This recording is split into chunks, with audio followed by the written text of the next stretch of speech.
What's up everybody, welcome to Bonsai in Haag. Today I'll be working on this pine sylvestris, this nice pine Yamadori that I got from Carlos van der Vaart.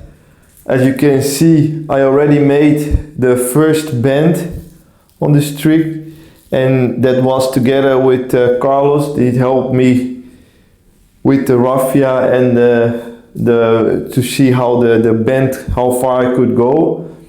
And now I will style the tree further into the shape.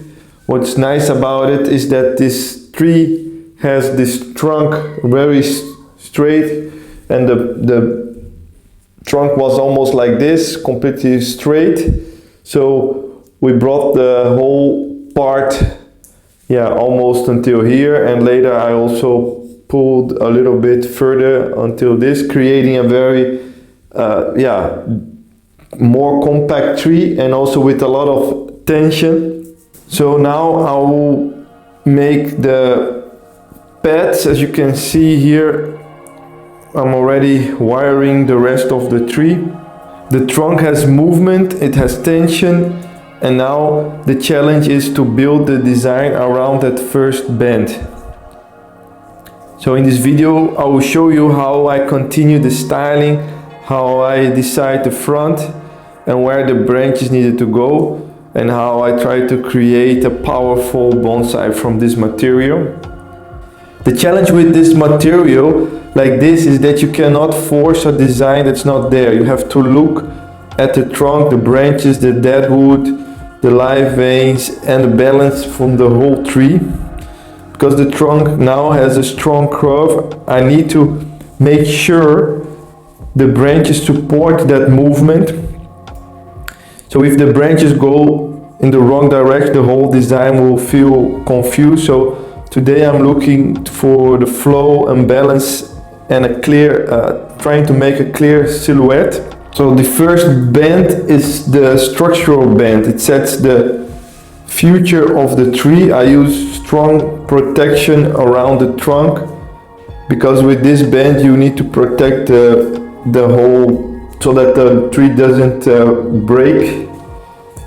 So that's very important. It's about creating the movement and making sure everything goes right. So now when I made this bend, I also was choosing the front, what will be the nicest front and the best angle with the most movement, as you can see. Now I'm going to make some branch selection, so then I don't want to keep everything. If I keep too much branches, the design will become a little bit messy.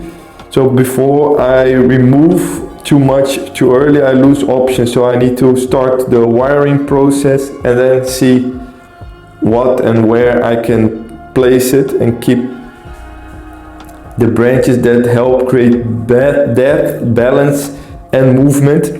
So now I'm wiring the main branches. The goal is not to make perfect foliage pads yet. This first styling, so I'm mainly setting the structure.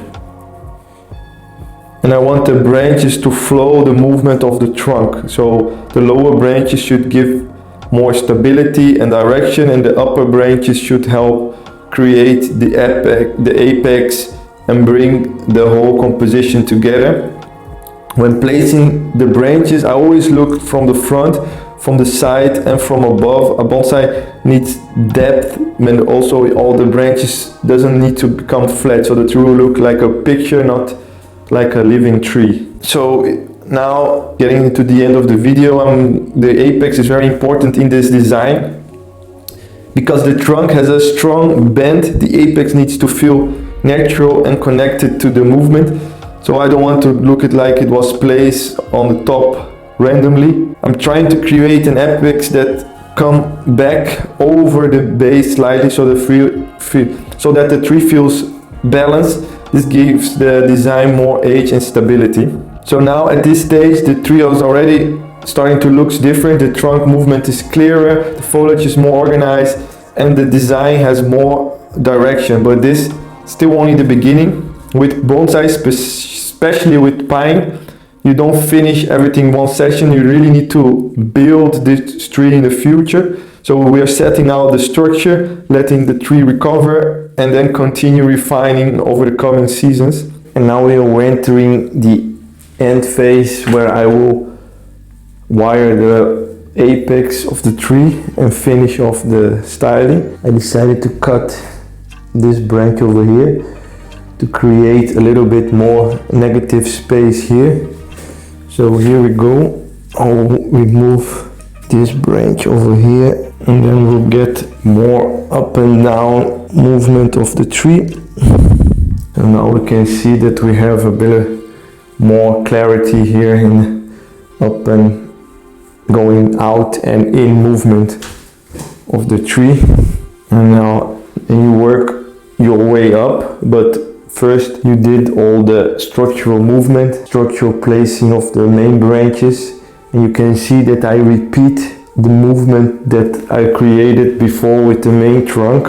This way we get more consistency in the whole tree. You can see here this nice movement that repeats also in the branches of the tree. So this is it for today.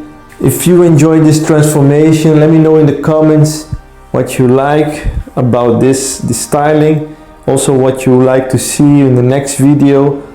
Would you use the same front or a different design? I would like to know in the comments. And don't forget to subscribe to Bonsai Den Haag, and I'll see you next time for more bonsai.